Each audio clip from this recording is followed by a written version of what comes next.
வணக்கம். இந்த ஆழமான கலந்துரையாடலுக்கு வரவேற்கிறோம். இன்னைக்கு நாம தியரி எல்லாம் பேச போறதில்ல. இது ஒரு உண்மையான கள ஆய்வு. உங்க கையில ஒரு ஏடிஎன்ஓகே ப்ராஜெக்டோட பிஎன்ஐடி டிராயிங் இருந்தா, அதை ஒரு சீனியர் இன்ஜினியர் மாதிரி எப்படி படிக்கிறது, எப்படி புரிஞ்சுக்கிறதுன்னு பார்க்க போறோம். இது ஒரு புது இன்ஜினியருக்கு ஒரு சீனியர் ஷட் டவுன் ட்ரெய்னர் நேரடியா ஃபீல்டுல ட்ரைனிங் கொடுக்கற மாதிரி இருக்க போகுது. மிகச்சரியா சொன்னீங்க. நீங்க கல்ஃப் ஆயில் அண்ட் கேஸ் இண்டஸ்ட்ரியில குறிப்பா ஷட் டவுன் இல்ல கமிஷனிங்ல வேலை செய்யணும்னு நினைச்சா இது ஒரு திறமை மட்டும் அல்ல, இது ஒரு அத்தியாவசிய தகுதி. ஓஹோ. ஒரு ரிஃபைனரியோட ஒவ்வொரு வேலையுமே இந்த பிஎன்ஐடி ஷீட்ஸை நம்பிதான் இருக்கு. ஐசோலேஷன் பிளானிங் பண்றதுல இருந்து, அதாவது ஒரு எக்யூப்மெண்ட்டை தனிமைப்படுத்துறது. ஆமா, அதுல இருந்து மெக்கானிக்கல், எலக்ட்ரிக்கல் இல்ல இன்ஸ்ட்ருமெண்ட் டீமுக்கு பெர்மிட் வாங்குறது வரைக்கும், ஏன் சேஃப்டி பேரியர்ஸ் செக் பண்றது கூட இதுதான் தேவை. ஒரு வெல்டிங் வேலை பண்றதுக்கு முன்னாடி லைன் டிராயிங் பண்ணுவாங்களே, அதுக்குமா? கண்டிப்பா. ஹாட் ஒர்க் பண்றதுக்கு முன்னாடி அந்த லைன் எங்க போகுது எங்க வருதுன்னு கண்டுபிடிக்கிறதுக்கு இதுதான் நம்மளோட மேப். அப்போ ஒருத்தருக்கு இத சரியா ஃபீல்டுல வச்சு படிக்க தெரியலனா என்ன மாதிரி விளைவுகள் வரும்? இதுதான் இங்க ரொம்ப முக்கியமான கேள்வி. சுருக்கமா ஒரே வரியில சொல்லணும்னா, ரியல் பிஎன்ஐடி படிக்க வரலன்னா கல்ஃப்ல சைட்ல கன்ஃபியூஷன், டிலே, சேஃப்டி இஷ்யூ எல்லாம் வரும். ஓகே. அதாவது உங்களுக்கு ஒரு உண்மையான பிஎன்ஐடியை ஃபீல்டுல வச்சு படிக்க தெரியலன்னா முதல்ல தேவையில்லாத குழப்பங்கள் வரும். அடுத்து வேலையில பயங்கரமான தாமதமாகும். சரி. எல்லாத்துக்கு மேல இது ரொம்ப சீரியஸான சேஃப்டி பிரச்சனைகளுக்கு வழிவகுக்கும். தப்பான ஒரு வால்வை திறக்கிறதோ மூடுறதோ பெரிய விபத்துல கொண்டு போய் விட்டுடும். புரியுது. சரி, நாம இன்னைக்கு பார்க்க போற இந்த ஆட்நாக் ஸ்டைல் டிராயிங்ஸ்ல அப்படி என்ன ஸ்பெஷல்? மத்த டிராயிங்ஸ்ல இருந்து இது எப்படி ஆளா? ஏடிஎன்ஓ டிராயிங்ஸ் அதோட கிளாரிட்டிக்காகவே ரொம்ப ஃபேமஸ். பொதுவாவே கல்ஃப் கம்பெனிங்களோட ஸ்டாண்டர்ட்ஸ் ரொம்ப ஹையா இருக்கும். இதுல டிராயிங்ஸ் ரொம்ப நீட்டா, தேவையில்லாத எந்த தகவலும் இல்லாம இருக்கும். அவங்க ஸ்டாண்டர்ட் ஐஎஸ்ஏ சிம்பிள்ஸ், அதாவது இன்டர்நேஷனல் சொசைட்டி ஆஃப் ஆட்டோமேஷன் சின்னங்களை ரொம்ப கரெக்டா பயன்படுத்துவாங்க. அப்ப குழப்பம் வராது? வரவே வராது. ஒவ்வொரு கண்ட்ரோல் லூப்க்கு கொடுக்கிற நம்பரிங் ரொம்ப தெளிவா ஒரு லாஜிக்கல் ஆர்டர்ல இருக்கும். அப்புறம் எக்யூப்மெண்ட் டேக் ஃபார்மேட்ஸ் எல்லாமே ஒரே மாதிரி இருக்கும்.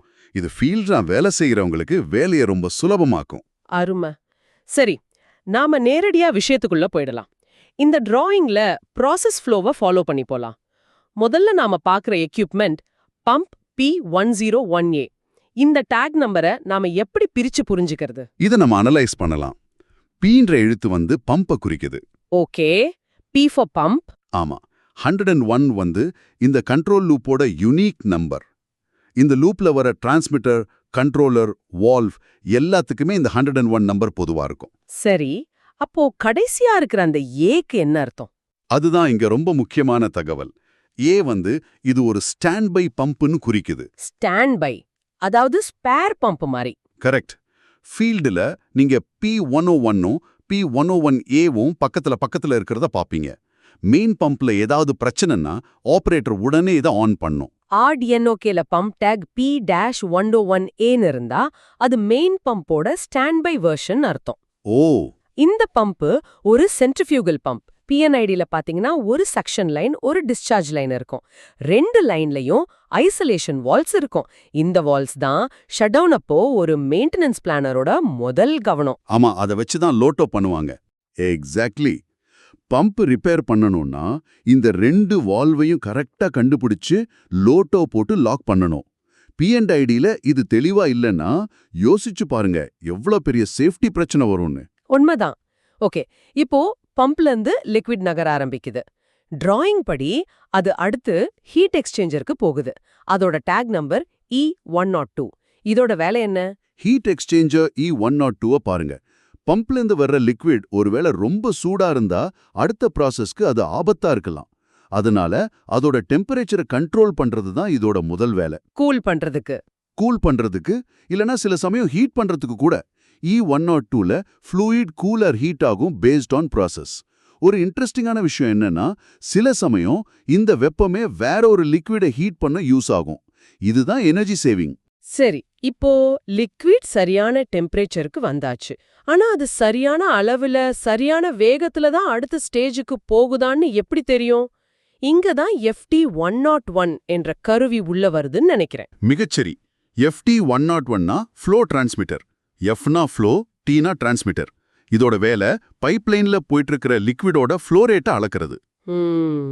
ஒரு குறிப்பிட்ட நேரத்துல எவ்வளோ லிக்விட் அந்த பாயிண்ட்டை தாண்டி போகுதுன்னு கண்காணிச்சு அந்த தகவலை ஒரு எலக்ட்ரானிக் சிக்னலா பொதுவா 4 to 20 மில்லியாம்பியர் சிக்னலா கண்ட்ரோல் ரூமுக்கு அனுப்பும். ஒரு நிமிஷம். 420 மில்லியாம்பியரா? அது ஏன் 0ல இருந்து ஸ்டார்ட் ஆகல? இது நிறைய பேருக்கு வர்ற டவுட். இது ஒரு அருமையான பிராக்டிக்கலான கேள்வி. இதுக்கு லைவ் ஜீரோன்னு பேரு. சிக்னல் 0 மில்லியாம்பியரா இருந்தா அதோட அர்த்தம் கேபிள் கட் ஆயிடுச்சு, இல்லனா டிரான்ஸ்மிட்டர்ல பவர் இல்லைன்னு அர்த்தம். ஓகே. ஆனா சிக்னல் 4 மில்லியாம்பியரா இருந்தா ஃப்ளோ 0வா இருக்கு, ஆனா இன்ஸ்ட்ருமெண்ட் நல்ல வேலை செய்யுதுன்னு அர்த்தம். இந்த வித்தியாசத்தை கண்டுபிடிக்கிறத நம்ம 4ல இருந்து ஸ்டார்ட் பண்றோம். இது ஒரு முக்கியமான சேஃப்டி ஃபீச்சர். ஃபீல்டுல அடாக் ஷட்டவுன்ல FT101ல கேலிப்ரேஷன் கம்பல்சரி. புரியுது. அப்போ இந்த FT101ங்கிறது ஃப்ளோவா அளக்குற ஒரு கண் மாதிரி. ஆனா அது வெறும் அளக்குற கருவிதானே? அந்த அளவை வச்சு முடிவெடுக்கிறது யாரு? அந்த தகவல் எங்க போகுது? சரியான கேள்வி. இந்த தகவல் FIC101ன்ற இடத்துக்கு போகுது. FIC101னா ஃப்ளோ இண்டிகேட்டிங் கண்ட்ரோலர்.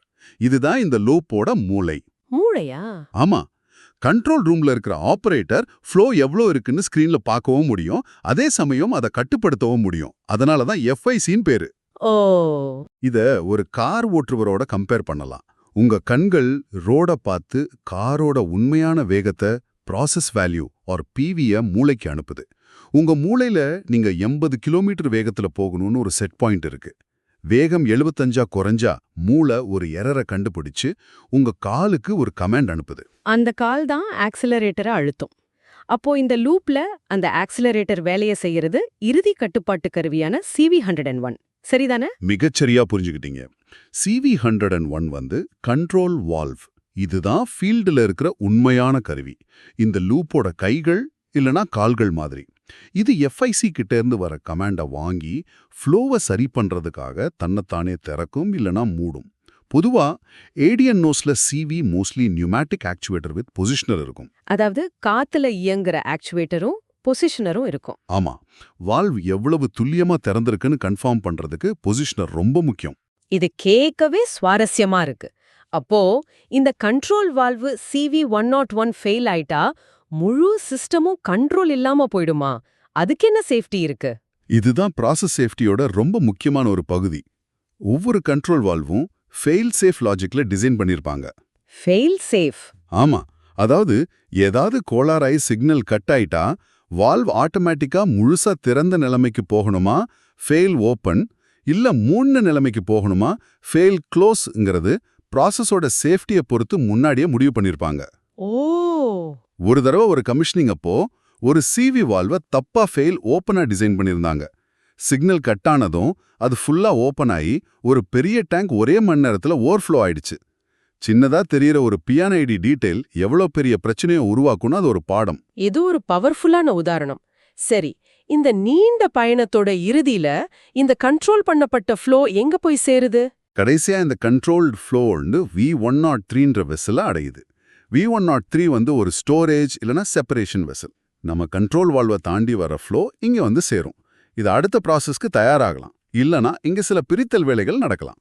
சுருக்கமா ஃப்ளோ V103க்கு ரீச் ஆகிறது ப்ராசஸ் நெக்ஸ்ட் ஸ்டெப். அருமை. இப்போ இந்த முழு லூப்பையும் FT, FIC மற்றும் CV இது மூணும் ஒரு டீமா எப்படி வேலை செய்யுதுன்னு மறுபடியும் ஒரு தடவை தொகுத்து சொல்ல முடியுமா? அந்த கார் ஓட்டுற உதாரணத்தை வச்சு சொன்னா இன்னும் தெளிவா இருக்கும். கண்டிப்பா. இது ஒரு ஃபீட்பேக் கண்ட்ரோல் லூப். FT101 கண்கள் உண்மையான ஃப்ளோவை PV அளந்து FIC101க்கு மூளைக்கு அனுப்புது. மூளையில இருக்கிற FIC இந்த PVயை ஆபரேட்டர் செட் பண்ண செட் பாயிண்ட் SP கூட கம்பேர் பண்ணுது. ரெண்டுக்கும் நடுவுல வித்தியாசம், அதாவது எரர் இருந்தா FIC ஒரு அட்ஜஸ்டட் அவுட்புட் சிக்னல் OPயை உருவாக்கி அதை CV101க்கு கால்களுக்கு அனுப்புது. ஓகே. அந்த சிக்னலை வாங்கி ஃபீல்டில் இருக்கிற CV101 ஃப்ளோவை அதிகரிக்கவோ குறைக்கவோ செய்யுது. ஃப்ளோ சரி செஞ்சதும் FT101 புது PV அளந்து மறுபடியும் FICக்கு அனுப்பும். இந்த சைக்கிள் ஒரு செகண்ட் கூட நிக்காம தொடர்ந்து நடந்துட்டே இருக்கும். சிம்பிளா சொல்லணும்னா FT வேல்யூ குறைஞ்ச உடனே FIC எரர் டிடெக்ட் பண்ணும், CV ஓபன் ஆகும் டு மெயின்டைன் ஃப்ளோ. ஃப்ளோ குறைஞ்சா FIC அதை கண்டுபிடிச்சு வால்வை திறந்து ஃப்ளோவை மறுபடியும் செட் பாயிண்ட்க்கு கொண்டு வரும். கரெக்ட். இந்த தியரி எல்லாம் ஃபீல்டுல எப்படி யூஸ் ஆகுதுன்னு இன்னும் சில உதாரணங்கள் மூலமா பார்க்கலாம். ஒரு புது பிளான்ட்டை ஸ்டார்ட் பண்ணும்போது அதாவது கமிஷனிங் நேரத்துல இந்த பிஎன்ஐடியோட யூஸ் என்ன? கமிஷனிங் வந்து ஒரு பிளான்ட்டோட உயிர்நாடி. அப்பதான் நாம இந்த லூப்ஸை முதல் முறையா டெஸ்ட் பண்ணுவோம். இந்த எஃப்டி, எஃப்ஐசி, சிவி லூப்பை நாம முழுசா டெஸ்ட் பண்ணோம். எப்படி? இன்ஸ்ட்ருமெண்ட் இன்ஜினியர்ஸ் FT1101 இருக்கிற இடத்துல ஒரு சிக்னல் ஜெனரேட்டர் வச்சு ஒரு ஃபேக் சிக்னலை கொடுப்பாங்க. அந்த சிக்னலுக்கு எஃப்ஐசி சரியா ரெஸ்பாண்ட் பண்ணுதா, அப்புறம் எஃப்ஐசியிலிருந்து வர அவுட்புட் சிக்னலுக்கு CV101 கரெக்டா ஓபன் ஆகி க்ளோஸ் ஆகுதான்னு செக் பண்ணுவாங்க. அதுதான் ஸ்ட்ரோக் செக்கா? ஆமா, அதுதான் ஸ்ட்ரோக் செக். வால்வு 0% இருந்து 100% வரைக்கும் ஸ்மூதா வேலை செய்தான்னு பாக்குறது. எல்லாம் சரியா இருக்குன்னு கன்ஃபார்ம் பண்ணதுக்கு அப்புறம் தான் உண்மையான ப்ராசஸ் லிக்விட உள்ள அனுப்புவாங்க. இத லூப் செக்னு சொல்லுவாங்க. சேஃப்டி பாயிண்ட் ஆஃப் வியூல இதோட முக்கியத்துவத்தை மறுபடியும் ஒரு தடவை சொல்லலாமா? சேஃப்டி தான் எல்லாத்துக்கும் மேல. P&IDயை சரியா படிக்க தெரியலனா பெரிய விபத்துகள் நடக்கலாம். உதாரணத்துக்கு ஒரு ஆபரேட்டர் தப்பான ஒரு வால்வு திறந்துட்டா அது ஒரு லைன்ல ஓவர் பிரஷரை உருவாக்கி பைப்லைன் வெடிக்க கூட சான்ஸ் இருக்கு. ஐயோ! இல்லனா நாம பார்த்த இந்த கண்ட்ரோல் லூப் சரியா வேலை செய்யலன்னு வச்சுக்கோங்க. CV101 வால்வ் ஓபன்லியே ஸ்டக் ஆயிட்டா V103 வெசல் நிரம்பி வழியலாம். இது என்வாயர்மெண்ட்டுக்கு ரொம்ப கெட்டது. அதே மாதிரி வால்வு க்ளோஸ்லியே ஸ்டக் ஆயிட்டா பம்பு மேல பிரஷர் அதிகமாகி பம்பு ட்ரிப் ஆகி முழு யூனிட் ஷட் டவுன் ஆயிடும். இது ரொம்ப பெரிய ப்ரொடக்ஷன் லாஸ். ரொம்ப தெளிவா புரியுது. இப்போ நாம டிஸ்கஸ் பண்ண இந்த டேக் நம்பர்ஸ நம்ம நேயர்கள் ஈஸியா ஞாபகம் வச்சுக்க ஒரு தடவை ஷார்ட்டா பாத்துடலாமா? கண்டிப்பா. முதல்ல FT101. இது ஃப்ளோ டிரான்ஸ்மிட்டர். தமிழ்ல ஓட்ட அளவீட்டு சாதனம். இதோட வேலை ஃப்ளோவை மெஷர் பண்ணி DCSக்கு, அதாவது கண்ட்ரோல் ரூமுக்கு சிக்னல் அனுப்புறது. சரி, அடுத்து FIC101. FIC101 வந்து ஃப்ளோ இண்டிகேட்டிங் கண்ட்ரோலர். தமிழ்ல ஓட்டம் காட்டும் கட்டுப்படுத்தும் சாதனம். இது கண்ட்ரோல் ரூம்ல இருக்கிற கண்ட்ரோலர், அதாவது லூப்போட மூளை. ஓகே, அப்புறம் CV101. CV101 இது கண்ட்ரோல் வால்வு. தமிழ்ல கட்டுப்பாட்டு வால்வு. இது ப்ராசஸை சரி செய்யற ஃபைனல் கண்ட்ரோல் எலிமெண்ட், அதாவது லூப்போட கைகள். கடைசியா V103. V103 வந்து வெசல். தமிழ்ல சேமிப்பு டேங்க். இது கண்ட்ரோல் பண்ணப்பட்ட ஃப்ளோவை வாங்குற கலன். ஆக இன்னைக்கு நாம ஒரு உண்மையான ADNOC ப்ராஜெக்ட் PNIDயை எடுத்து ஒரு பம்ப்ல ஆரம்பிச்சு கண்ட்ரோல் இன்ஸ்ட்ருமெண்ட்ஸ் வழியா கடைசி வெசல் வரைக்கும் ஒரு முழு ப்ராசஸ் ஃப்ளோவை ஃபாலோ பண்ணோம். இது வெறும் டிராயிங் படிக்கிற மாதிரி இல்ல, ஒரு ப்ராசஸோட லாஜிக்க புரிஞ்சுக்கிற மாதிரி இருந்துச்சு. ஆமா, இதுல இருந்து நீங்க தெரிஞ்சுக்க வேண்டிய முக்கியமான விஷயம் என்னன்னா, இந்த டேக் நம்பர்ஸும் சிம்பிள்ஸும் ஒரு மொழி. அது ஒரு எக்யூப்மெண்ட்டோட அடையாளம், அதோட வேலை, அதோட கண்ட்ரோல் லாஜிக் எல்லாத்தையுமே நமக்கு சொல்லுது. இதை நீங்க புரிஞ்சுக்கிட்டீங்கன்னா எந்த ஒரு காம்ப்ளெக்ஸான PNIDயையும் உங்களால படிக்க முடியும். ஷட் டவுன், கமிஷனிங் டீம்ஸ் ஃபீல்ட்ல இப்படிதான் ஒரு PNIDயை வச்சு பிளான் பண்ணி வேலை செய்றாங்க. இறுதியா இத கேட்டுட்டு இருக்கிற உங்களுக்கான மெசேஜ் என்னன்னா, ADNOC ஸ்டைல் PNID படிக்க தெரிஞ்சா கல்ஃப்ல உங்க வேல்யூ அதிகம். ரியல் ஃபீல்ட்ல PNID தான் உங்க மேப். இந்த ஸ்கில் உங்க கெரியர்ல ஒரு பெரிய அசெட்டா இருக்கும். நீங்க இன்னும் யோசிக்கிறதுக்காக ஒரு விஷயம். இப்போ நீங்க ஒரு சிம்பிளான ஃப்ளோ லூப்பை புரிஞ்சுக்கிட்டீங்க. ஒரு ஃபீட்பேக் லூப் எப்படி வேலை செய்யுதுன்னு பார்த்தோம். ஆமா, இதே மாதிரி நூத்துக்கணக்கான லூப்ஸ் ஒரு யூனிட்ல ஒன்னோட ஒன்னு கனெக்ட் ஆயிருக்குன்னு கற்பனை பண்ணி பாருங்க. ஒரு லூப்போட வேலை இன்னொரு லூப்பை பாதிக்கும். உதாரணத்துக்கு நாம பார்த்த இந்த வெசல் V103ல இருக்கிற லெவல் கண்ட்ரோலர் நாம டிஸ்கஸ் பண்ண இந்த ஃப்ளோ கண்ட்ரோலர் FIC101 கண்ட்ரோல் பண்ண வேண்டிய நிலைமை வந்தா என்ன ஆகும்? அதாவது வெசல்ல லெவல் அதிகமானா உள்ள வர ஃப்ளோவை குறைக்கணும். அப்படியா? கரெக்ட். அப்போ லெவல் கண்ட்ரோலர் ஃப்ளோ கண்ட்ரோலரோட செட் பாயிண்ட்டை மாத்தி அமைக்கும். இதுதான் ப்ராசஸ் கண்ட்ரோலோட அடுத்த லெவல். இதை கேஸ்கேட் கண்ட்ரோல்னு சொல்லுவாங்க. இதை பத்தி நீங்க இன்னும் ஆராய்ஞ்சு பார்க்கலாம். வணக்கம். கல்ஃப்ல ஒரு ஷட் டவுன்ல வேலை செய்யற ஒரு சீனியர் இன்ஜினியர் கிட்ட இருந்து நீங்க என்ன கத்துக்க விரும்புவீங்களோ அதை தான் இன்னைக்கு நம்ம ஆழமா பார்க்க போறோம். இன்னைக்கு நாம பார்க்க போறது வெறும் தியரி இல்ல, நீங்க ஃபீல்ட்ல தினமும் பார்க்க போற உண்மையான PNID. ஆமா, நிஜமான PNID. நாம 2 முக்கியமான கேஸ் ஸ்டடி பார்க்க போறோம். ஒன்னு KNPC, அதாவது குவைட் நேஷனல் பெட்ரோலியம் கம்பெனியோட ஒரு ஷட் டவுன் ஐசோலேஷன். சரி. இன்னொன்னு கத்தார் கேஸோட ஒரு பிரஷர் கண்ட்ரோல் லூப். சொல்லப்போனா ரியல் ஷட் டவுன்ல நீங்க டெய்லி யூஸ் பண்ண PNID எக்ஸாம்பிள்ஸ் இது.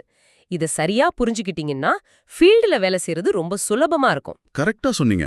புத்தகத்துல படிக்கிறதுக்கும் ஒரு நிஜமான பிளான்ட்ல ஒரு பிஎன்ஐடியை கையில வச்சுக்கிட்ட ஒரு வேலையை செய்யறதுக்கும் பெரிய வித்தியாசம் இருக்கு. நிச்சயமா. இன்னைக்கு அந்த வித்தியாசத்தை தான் நம்ம குறைக்க போறோம். முதல்ல கேஎன்பிசி கேஸ் ஸ்டடியில இருந்து ஆரம்பிக்கலாமா? ஆரம்பிக்கலாம். ஒரு பம்ப் மெயின்டெனன்ஸ்க்காக எப்படி அதை பாதுகாப்பா ஐசோலேட் பண்றாங்கன்னு பாப்போம். சரி. இப்போ ஒரு சினாரியோ எடுத்துக்கலாம். P105ன்னு ஒரு பம்ப் இருக்கு. அதை மெயின்டெனன்ஸ் பண்ணணும். முதல் கேள்வி, ஏன் ஒரு பம்பை ஷட் டவுன்ல தான் மெயின்டெனன்ஸ் பண்ணணும்? ரன்னிங்ல இருக்கும்போது என்ன பிரச்சனை? நல்ல கேள்வி. ஒரு பம்ப் அது தொடர்ந்து ஓடும்போது அதுல பல பிரச்சனைகள் வரலாம். உதாரணத்துக்கு கேவிடேஷன், அதாவது இம்பலர் டேமேஜ் ஆகிறது. ஆமா, திரவத்துல சின்ன சின்ன நீர்க்குமிழிகள் உருவாகி வெடிக்கும். இல்லனா பேரிங் தேஞ்சு போலாம், மெக்கானிக்கல் சீல்ல இருந்து லீக்கேஜ் வரலாம், அதிகமா வைப்ரேட் ஆகலாம். இந்த மாதிரி பெரிய வேலைகளை பம்ப் ஓடிட்டு இருக்கும்போது செய்யவே முடியாது. சரி பண்ணவே முடியாது. அதுக்கு பம்பை நிறுத்தி அதை லைன்ல இருந்து முழுசா தனிமைப்படுத்தணும். அதுக்கப்புறம் தான் மெக்கானிக்கல் டீம் அதுல பாதுகாப்பா வேலை செய்ய முடியும். சரி, அந்த முழுசா தனிமைப்படுத்துறது, அதாவது ஐசோலேஷன் தான் இங்க ரொம்ப முக்கியம். பம்பு மேல கை வைக்கிறதுக்கு முன்னாடி அதுக்குள்ள வர்ற அப்புறம் அதுலேருந்து வெளியே போற 2 லைனையும் நாம பிளாக் பண்ணணும். ஆமா, இது பாதுகாப்புக்கு ரொம்ப ரொம்ப முக்கியம். பம்ப் வாக் பண்ண முன்னாடி ஃபுல் ஐசோலேஷன் பண்ணலன்னா ஆக்சிடென்ட் ஆகும். இதுல எந்த மாற்று கருத்தும் கிடையாது. நிச்சயமா. இப்போ இந்த கேஎன்பிசி பிஎன்ஐடிய பாத்தீங்கன்னா இந்த ஐசோலேஷனுக்கு 2 கேட் வால்வுகள் பயன்படுத்துறாங்க. GV105A மற்றும் GV105B.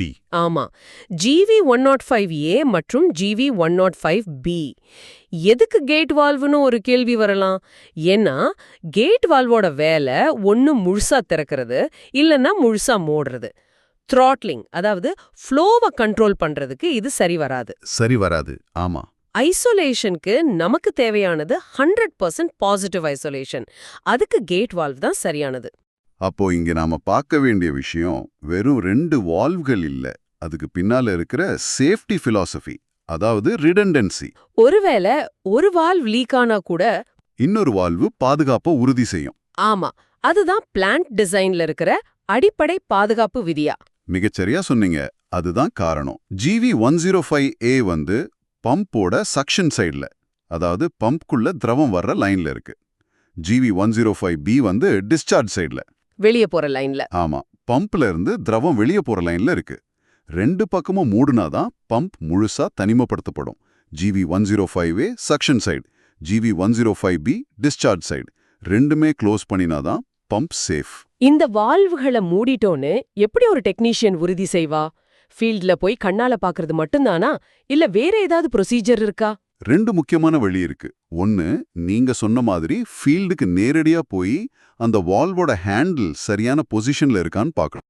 ஓகே. ரெண்டாவது ரொம்ப முக்கியமானது, பிஎன்ஐடில இருக்கிற டேக் நம்பரையும் ஃபீல்டுல அந்த வால்வ் மேல ஒட்டி இருக்கிற டேக் பிளேட்ல இருக்கிற நம்பரையும் சரி பார்க்கணும். Take number verification. ஆமா, நான் என் கரியர் ஆரம்பிச்ச புதுசுல ஒரு ஷட் டவுன்ல பாத்திருக்கேன். ஒரு ஜூனியர் இன்ஜினியர் அவசரத்துல P105A பம்புக்கு பதிலா அதுக்கு பக்கத்திலேயே இருந்த P105B பம்போட வால்வ மூடிட்டார். அடடா.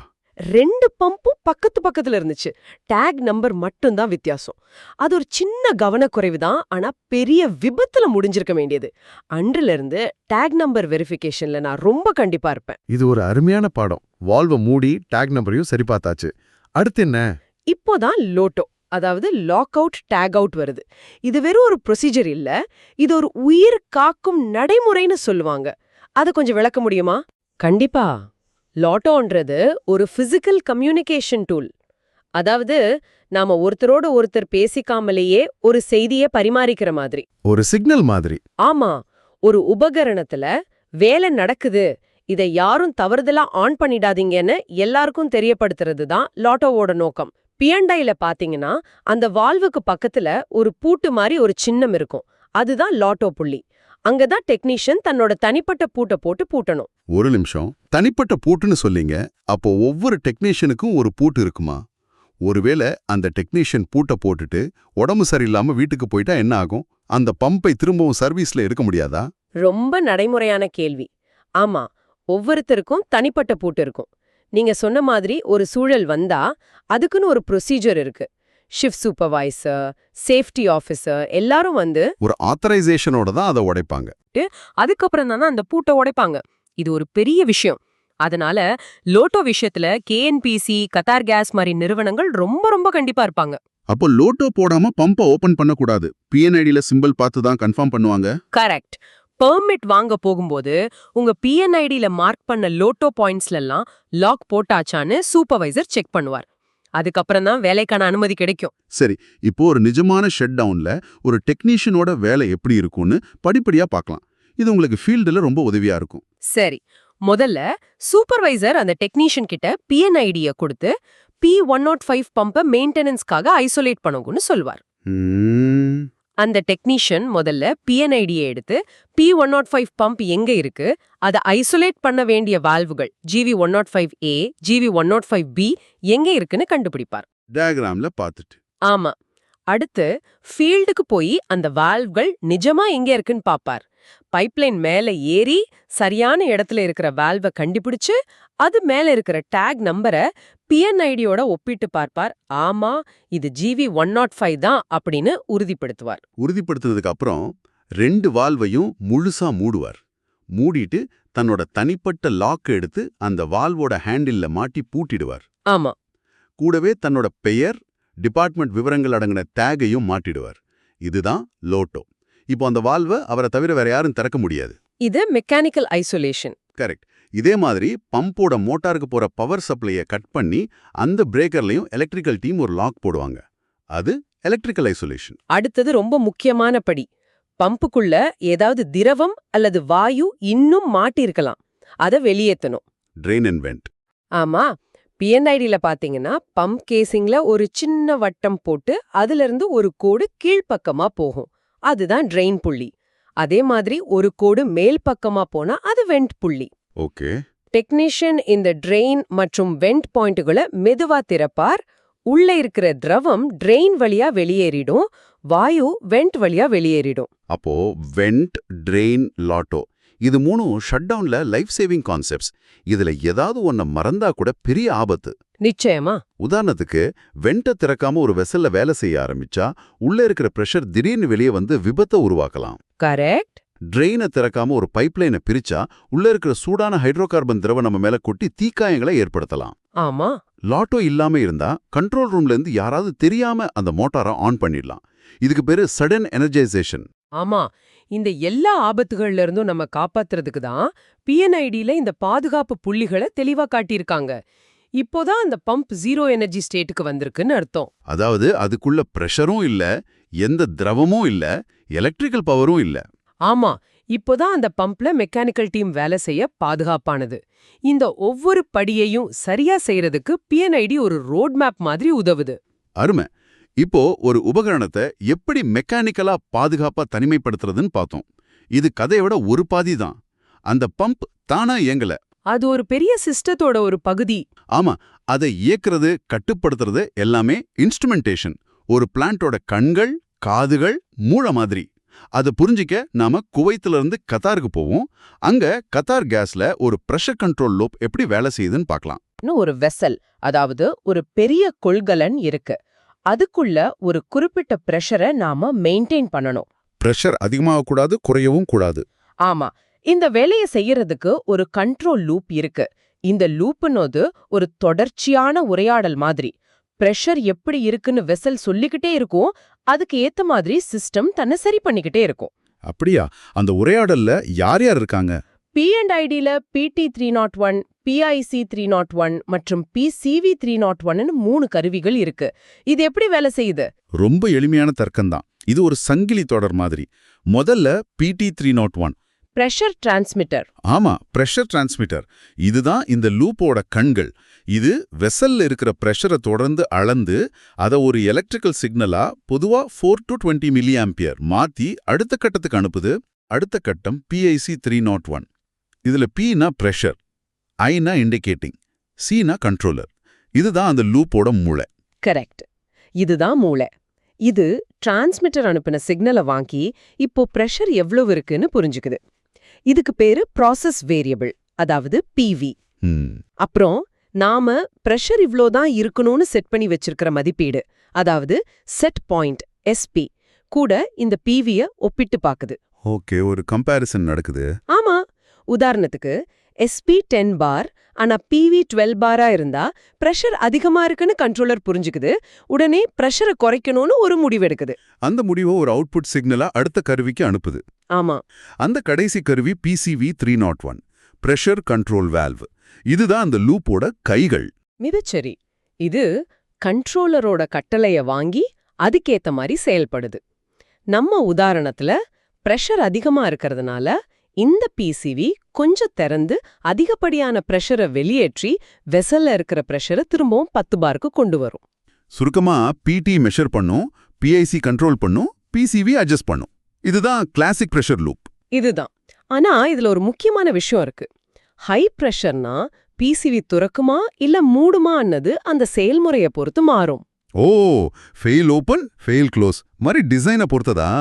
ஆமா, சில இடங்கள்ல பிரஷரை குறைக்க வால்வ துறக்கணும், சில இடங்கள்ல பிரஷரை ஏத்துறதுக்கு வால்வ மூடணும்.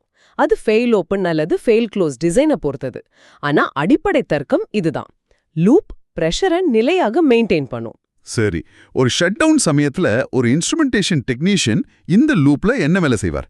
மெக்கானிக்கல் டீம் பம்ப்ல வேலை செய்யற மாதிரி இவங்களுக்கு என்ன வேலை இருக்கும்? முதல்ல PT301 சரியா பிரஷரை அளக்குதான் செக் பண்ணுவாங்க. அதுக்கு பேர் காலிப்ரேஷன். காலிப்ரேஷன்.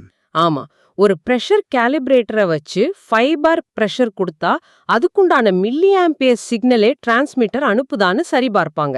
அப்புறம் கண்ட்ரோல் வால்வு, அதை எப்படி டெஸ்ட் பண்ணுவாங்க? அத ஸ்ட்ரோக் டெஸ்ட்னு சொல்லுவாங்க. கண்ட்ரோலர்ல இருந்து 0% சிக்னல் கொடுத்தா PCV301 முழுசா மூடுதா, 25%, 50%, 75%, 100% சிக்னல்களுக்கு ஏத்த மாதிரி வால்வ் சரியா திறக்குதான்னு சோதிச்சு பாப்பாங்க. எங்கேயாவது மாட்டிக்குதான் பாப்பாங்க. ஆமா, ஒருவேளை வால்வ எங்கேயாவது ஸ்டக் ஆனா அதை சரி பண்ணுவாங்க. ஒரு நிஜமான கத்தார் கேஸ்கள உதாரணத்தை எடுத்துக்கிட்டா, ஒருவேளை அந்த வெசல்ல பிரஷர் ரொம்ப அதிகமாகிட்டா இந்த PCV உடனே செயல்பட்டு பிரஷரை குறைச்சே ஆகணும். அதுதான் முதல் பாதுகாப்பு. ஆமா, அது வேலை செய்யலனா பிரஷர் ஒரு குறிப்பிட்ட அபாய கட்டத்தை தாண்டும் போது ஒரு ஷட் டவுன் இன்டர்லாக் சிஸ்டம் தானா செயல்பட்டு அந்த மொத்த யூனிட்டையும் பாதுகாப்பா நிறுத்திடும். அது 2வது பாதுகாப்பு அடுக்கு. அப்போ நாம பார்த்த அந்த 2 கேஸ் ஸ்டடியும், அதாவது KNPCயோட மெக்கானிக்கல் ஐசோலேஷனும் கத்தார் கேஸோட இன்ஸ்ட்ருமெண்டேஷன் கண்ட்ரோல் லூப்பும் ஒரு பிளான்ட்டோட 2 முக்கியமான அம்சங்களை காட்டுது. ஆமா, ஒன்னு பாதுகாப்பு, இன்னொன்னு கட்டுப்பாடு. PND இந்த 2ஐயும் புரிஞ்சிக்க நமக்கு உதவுது. ஆமா, இந்த 2 திறன்களும் ஒரு நல்ல டெக்னீஷியனுக்கு ரொம்ப அவசியம். செமி, நாம இவ்வளவு நேரம் பேசுனது ஒரு தொகுப்பா பார்க்கலாம். இன்னைக்கு நாம என்ன கத்துக்கிட்டோம்? 1, PNIDல இருக்கிற வால்வுகள், பம்புகள், இன்ஸ்ட்ருமெண்ட்ஸ்களை நிஜமான பிளான்ட் லேஅவுட்ல எப்படி டேக் நம்பர் வச்சு சரியா அடையாளம் காண்றதுன்னு பார்த்தோம். 2வது, ஷட் டவுன் பாதுகாப்பு விதிகள், அதாவது ஐசோலேஷன், வெண்ட், ட்ரெயின் மற்றும் லோட்டோவோட முக்கியத்துவத்தை ஆழமா புரிஞ்சுக்கிட்டோம். 3வதா, ஒரு இன்ஸ்ட்ருமெண்டேஷன் கண்ட்ரோல் லூப் எப்படி ஒரு தொடர்ச்சியான உரையாடல் மாதிரி வேலை செய்யுதுன்னு பார்த்தோம். டிரான்ஸ்மிட்டர்ல ஆரம்பிச்சு கண்ட்ரோலர் வழியா கண்ட்ரோல் வால்வ்ல முடிகிற அந்த தர்க்கத்தை புரிஞ்சுக்கிட்டோம். ஆமா, இந்த திறன்கள் இருந்தா நீங்க ஒரு இன்டர்வியூல PNID சம்பந்தமான கேள்விகளுக்கு ரொம்ப நம்பிக்கையா பதில் சொல்லலாம். ஃபீல்டுல தைரியமா பாதுகாப்பா வேலை செய்யலாம். ரியல் PNID படிச்சு ஷட் டவுன் லாஜிக் புரிஞ்சிருந்தா கல்ஃப்ல நீங்க ஜாப் ரெடி. நிச்சயமா. இந்த உரையாடலை முடிக்கிறதுக்கு முன்னாடி உங்களுக்காக ஒரு சிந்தனை. PNID அன்னது ஒரு வரைபடம் மட்டும் இல்ல, அது உங்களுக்கும் கம்பெனிக்கும் உங்க சக ஊழியர்களுக்கும் இடையேயான ஒரு பாதுகாப்பு ஒப்பந்தம் மாதிரி. கரெக்டா சொன்னீங்க.